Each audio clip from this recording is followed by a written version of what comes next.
Assalamualaikum warahmatullahi wabarakatuh. Salam sejahtera untuk kita semua. Semoga kita selalu dalam keadaan sehat tanpa kurang satu apapun. Perkenalkan, nama saya Yadri Irwansa. Saya lahir di Lubuk Linggau pada 6 Juli 1991. Saya lulus pada program studi pendidikan sejarah S1 tahun 2013 dari kampus Universitas PGRI Yogyakarta. Kemudian lulus pada program Magister Pendidikan IPS tahun 2015 dari kampus yang sama, Universitas PGRI Yogyakarta. Saat ini, saya bekerja sebagai seorang dosen di STKIP PGRI Lubuk Linggau dengan status tugas belajar. Dari masih menjadi mahasiswa hingga menjadi seorang dosen, saya fokus mengenai tema-tema sejarah Indonesia, baik itu sejarah nasional ataupun sejarah lokal, sejarah yang berkaitan dengan budaya atau lokalitas suatu daerah, termasuk kearifan lokal. Pada tahun 2018, saya melakukan penelitian mengenai sejarah lokal. Saya menulis biografi salah satu elit tradisional di Kabupaten Musirawas Utara dengan judul Pangeran Asir Sang Penguasa Kawedanan Bukit Rawas. Dalam penelitian ini, saya berperan sebagai ketua tim peneliti.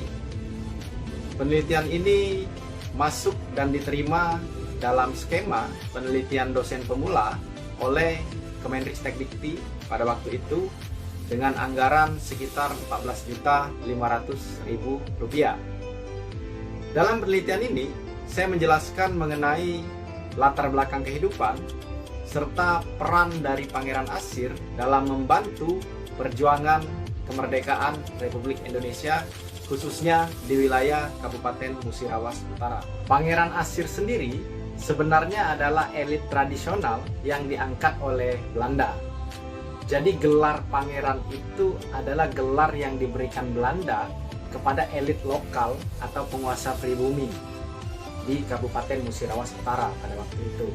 Jadi pasca kekalahan dan kejatuhan Kesultanan Palembang ke tangan Belanda pada 1821 itu, Belanda kemudian mengubah sistem kesultanan menjadi karesidenan. Kemudian Belanda membagi wilayah keresidenan Palembang, bekas wilayah kesultanan itu, menjadi beberapa afdeling atau wilayah binaan. Ada afdeling Banyu Asin, ada afdeling Palembang Benedenlanden, dan ada afdeling Palembang Bovenlanden. Nah, kemudian afdeling Palembang Bovenlanden ini dibagi lagi oleh Belanda menjadi beberapa wilayah under afdeling atau wilayah di bawah afdeling. Nah, di situ ada wilayah afdeling Lematang, ada afdeling Tebing Tinggi, ada afdeling Musi Ulu, dan ada afdeling Rawas. Nah, Rupit Rawas sendiri ini adalah bagian dari wilayah under afdeling Rawas yang hari ini menjadi Kabupaten Musirawas. Pangeran Asir sendiri sebagai elit tradisional yang diangkat oleh Belanda awalnya tidak bisa berbuat banyak, tidak bisa berbuat apa-apa karena memang Pangeran Asir adalah perpanjangan tangan dari Belanda. Namun pada perkembangan berikutnya, Pangeran Asir justru membelot untuk mendukung perjuangan dan pergerakan kemerdekaan Indonesia. Meskipun beliau tidak turun secara langsung, Pangeran Asir membantu dengan jalan menyiapkan logistik, menyediakan akomodasi, dan lain sebagainya untuk para pejuang yang bergerilya di wilayah Bukit Rawas atau Kabupaten Musirawas Utara pada hari ini. Pernah satu ketika, kediaman Pangeran Asir itu diberondong peluru oleh kolonial Belanda karena kedapatan memberikan akomodasi pada para pejuang, para tokoh pejuang yang bergerilya di Bukit Rawas pada waktu. Nah, singkat cerita, luaran dari penelitian ini telah kami terbitkan menjadi sebuah buku yang ber-ISBN. Buku ini kemudian kami berikan kepada pihak-pihak terkait, baik itu Kemenristekdikti ataupun pemerintah Kabupaten Musirawas Utara. Dalam hal ini Dinas Pendidikan dan Kebudayaan Kabupaten Musirawas Utara. Sekarang buku ini telah menjadi salah satu rujukan dan referensi dalam pembelajaran muatan lokal yang ada di Kabupaten Musirawas Utara, baik itu tingkat SMP ataupun tingkat SMA, terutama pembelajaran mengenai sejarah lokal. Dan juga buku yang kami terbitkan ini telah dijadikan referensi atau acuan utama dalam pembelajaran sejarah lokal yang ada di kampus STKIP PGRI Lubuk Linggau. Adapun publikasi yang saya lakukan yang berkaitan dengan tema-tema sejarah, budaya, ataupun kearifan lokal suatu daerah, saya melakukan publikasi di beberapa jurnal nasional terakreditasi, baik itu jurnal yang terindeks Sinta 2 ataupun Sinta 3. Publikasi pertama saya lakukan di jurnal Diakrona pada tahun 2018, Jurnal Ilmu Sejarah dan Pendidikan, terakreditasi Sinta 2. Jurnal ini diterbitkan oleh Universitas Negeri Padang.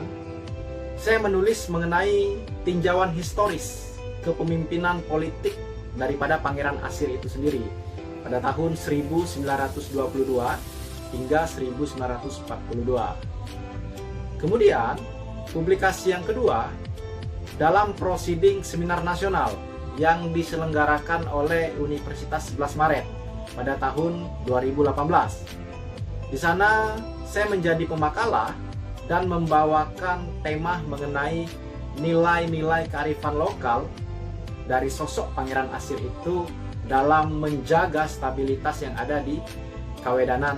Publikasi selanjutnya saya menulis di jurnal Sindang, Jurnal Pendidikan dan Kajian Sejarah tahun 2019, diterbitkan oleh STKIP PGRI Lubuk Linggau. Tema yang saya tulis adalah mengenai pendidikan dan kearifan lokal di era global.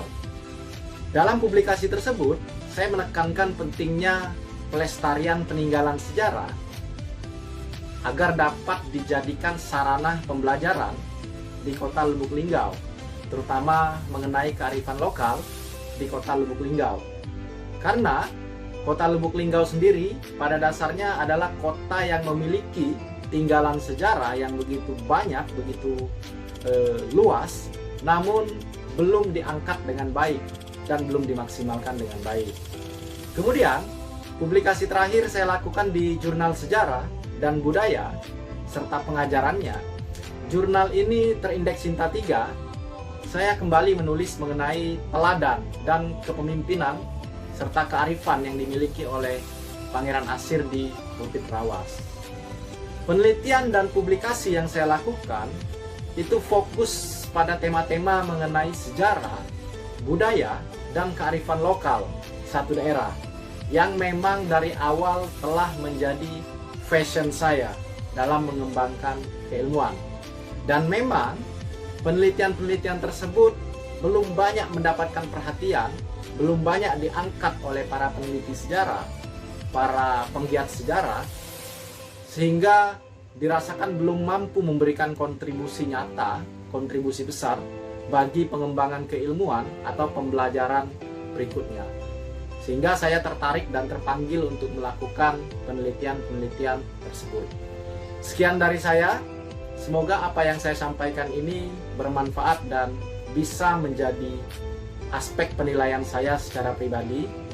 Terima kasih. Saya akhiri. Assalamualaikum warahmatullahi wabarakatuh.